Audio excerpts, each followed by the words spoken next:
How's it going, everybody? Welcome back to the channel. Today, we're going to be heading straight into part 8 of What If Damon was a Dragon Ball. If you guys missed part 7 for whatever reason, make sure you click the link above to check out the playlist. Now, I know most of you guys are invested in the story of the Damon from this story, but how would you guys like to get to know the real me? If you want to know the real me, make sure to follow me over on Instagram, over at Damon is here, I guess. I just post random pictures and videos of myself, and a bunch of memes, so if you're into that kind of stuff, make sure to follow. Also, if you want to chat with me and others who like this channel, make sure to join the Discord server.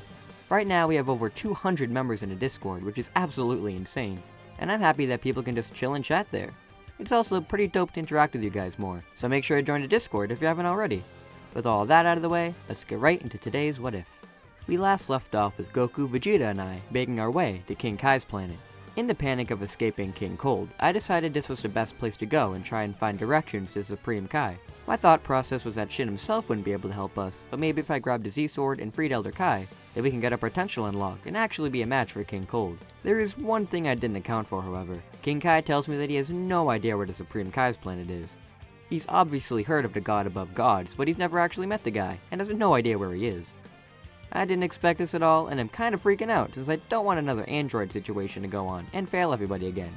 So I began searching with instant transmission, trying to detect any power at all that might be Kai-like. Back on Earth, Nats is trying his best to hold off Fist Form Cold. With his new godly powers, he's actually a pretty decent match for Cold. With his martial arts training, he is able to do much better than Cold, but Cold's savagery is really what's giving Nats a run for his money. Nats' most powerful ki blasts aren't leaving any marks whatsoever, as Cold's power just keeps increasing, and he's getting pretty concerned now. Luckily, Krillin managed to save Lapis, Lazuli, and Cell, and heal them back to full health. Cell would get a Zenkai from this due to his Saiyan cells, but he knows even with the Zenkai, he's not going to be a match. Lapis and Lazuli attempt to help out Nats, but Krillin stops them, saying that if they go as they are now, then they're just going to get beaten around again, and that's not worth it at all. Maybe if the two of them fused again, then they could actually do some significant damage. The two androids are kind of uncomfortable with fusing, as the last time they did, they kinda destroyed most of the planet's population. Krillin reassures the two though, as this time they're completely under control, and they're doing it to stop a tyrant from destroying the universe. So maybe they should throw their fears aside for now, and just do it. After the amazing Krillin pep talk, the two decide to go for it and do the fusion dance, becoming Lazarus. Cell is impressed with his siblings and boosts his power to his super perfect form, hoping it can be of some help too. Nat senses the android's power boost tremendously, and is thankful he doesn't have to do this alone anymore. I'm still searching for Shin's energy, and after a long while, I just give up, since I can't find any energies remotely similar to what his could be. Goku tells me not to worry about it, as maybe we could just gather the Dragon Balls and wish ourselves to the Kai's planet. I curse myself for not thinking of this earlier, and tell Goku he's a genius. I tell the two of them that once we get back to Earth, the two of them should go off and gather the Dragon Balls, and I'll help out in distracting Cold for the time being. We teleport back to Earth, and Goku and Vegeta immediately rush off. Cold notices the two of them escaping, and attempts to fly after them, but Lazarus gets him in a full Nelson as Nats begins to get some good body shots in there, towards the vital organs. Seems that's not working so well though, as Cold just unleashes more power, and blows the two fusions off of him. Before he can rush off though, Frieza appears in front of his father. Frieza tells his father that he's doing an excellent job in fighting off all these monkeys and robots for him, and he's here to join in now. Cold is in complete shock on seeing his son return to him, and asks how that's possible. Frieza sweats as he stumbles his words, saying that he was brought back by a magical dragon from that Namek place he was telling him about. Cold is a little confused, but hey, he's heard much weirder stories in his day. What's another one? Frieza says that he should ignore the other two Saiyans who got away, as they're just running away, and he doesn't need to worry himself about them. Cold says fine, but wonders what happened to that other guy who appeared alongside them. Frieza sweats a little more, not knowing how to respond. He doesn't get a chance to though, as Cold is hit with a double bomber DX from Nats, sending him flying. I go up to the others, telling them to just play along and pretend I'm actually Frieza, as it seems to be distracting him. I rush on down to Cold and ask if he's alright, but Cold doesn't even acknowledge me, and goes off to get revenge on Nats. Lazarus and Cell block Cold's attack, and fire a flurry of Destructo Discs at him. Cold just destroys them all, and punches Cell straight down to Earth with one heavy hit.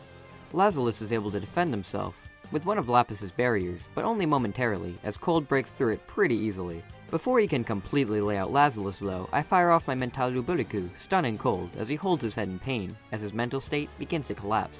I struggle to keep Cold in this position, and tell the fusions to charge their most powerful attacks right now to actually take Cold out. Nats and Lazarus charge their attacks, but before Nats can fire his off, the two defuse from using up too much energy. I scream at them that it doesn't matter, and all of them should just take the shot, as I can't hold them much longer. Lazarus, Raditz, and Nappa fire their most powerful beams at Cold, but at the last second, he breaks out of my Mental Rubuliku and deflects the attack back up at me. I see the blast coming right up towards me and quickly boost myself to my max level Kaioken, that way I won't get obliterated right there. The blast hits me right on, and luckily I braced myself so I didn't die, but I am injured pretty bad and sent flying. Lazarus tries to help me out, but Cold grabs him and throws him into Raditz and Nappa, sending them towards the lookout. Kami and Piccolo catch the Saiyans and Android and watch in terror as Cold barrels towards them. At the same time, the two Namekians bust out the Mafuba and trap Cold right there. Unfortunately, they don't have anything to seal him, so they just throw him down towards Earth. Krillin catches me and quickly heals me, returning me to normal levels. As soon as I recover, the sky grows dark, meaning Shenron has been summoned.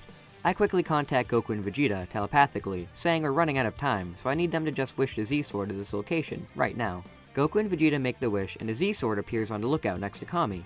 With the wish made, Krillin instant transmissions over to grab the two, and bring them back over to this location.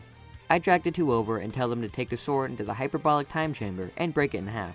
Once they do, an old guy will come out and unleash your hidden power, so they need to go now. The two are mad confused but don't have time to question it as I throw them into the room and slam the door behind them. The moment the door shuts, Cold reappears and launches a death ball at the lookout, attempting to completely wipe us all out. Kami, me, and Piccolo are the only ones conscious, so we try our best to hold the attack back, but that isn't helping in the slightest. I believe this is the end. But 3 more energy blasts appear behind us and knock the attack away. I turn around and see Broly, Gohan, and future Trunks there, ready to join in on the fight. Broly transforms into his wrathful state, while Trunks goes God, and they fight off Cold. Gohan lands next to us and asks if we're okay. I quickly asked Gohan how Trunks is here, and he said that he and Broly could sense the battle going on, and could tell that we weren't doing so hot. So they used my time machine, went to the future, and brought back a powerful enough ally to help out. Trunks has gotten a very good handle on his god form, and works pretty well off of Broly, holding Cold at bay for now. It doesn't exactly last too long though, as I can see the two struggling, and decide to use what I learned from the Broly movie to my advantage. I tell my plan to Gohan, and then to Trunks telepathically so he doesn't freak out. Gohan singes a hole in his shirt and slumps down, playing dead. I scream out to Broly, telling him that a stray energy blast killed Gohan, and how this bastard Cold needs to pay. Seeing Gohan's lifeless body sends Broly into a rage unlike any other. His power increases dramatically, and I can feel this transformation is a bigger one than what he achieves originally from the movie. Broly has ascended, straight into his legendary Super Saiyan form, since the anger and pain he felt from Gohan's death was so great. Broly roars and begins to completely body Cold. Cold wasn't prepared for a burst of power this gigantic, and is thrown around by the enraged Broly. Broly viciously attacks Cold, throwing him around and towards the lookout. Gohan is in complete shock, as Broly's Super Saiyan form is much different than everybody else's. I tell Gohan that Broly is the legendary Super Saiyan, which is a special kind of Saiyan that appears once every 1,000 years. I also tell Gohan that after this whole ordeal is over, he's going to have to help Broly out to control this form. Gohan explains that of course he will, they just have to survive this first. Trunks backs off towards us, very interested in seeing Broly's power. Once he goes back to his time, he's going to have to go rescue him from Vampa. Cold collapses to the ground, broken and reverted back to his base form. Broly screams and charges a gigantic ki blast up to eradicate Cold. Unfortunately for us though, we're all right next to Cold, so if Broly launches this attack, we're going to get wiped out too. We don't even have time to tell Broly to stop as he launches the attack right towards us, but suddenly it just disappears. And Broly is knocked unconscious next to us. Back to normal? Hold up, what just happened? We all sense an immense ki and look up to where Broly and his blast was. We see Goku and Vegeta, finally fully emerged. Except they are much different. They're still in their Super Saiyan 4 forms, but they have a different aura around them. Their potential did get unlocked, and they're in their ultimate forms, while in their Super Saiyan 4 states. Guess you could say they broke their limits of Super Saiyan 4? Vegeta flies in front of Cold, and tells him that no matter how powerful he or any of his children get, the Saiyans will always become stronger than them, no matter what. Vegeta smiles and fires a Big Bang attack, wiping out Cold from existence.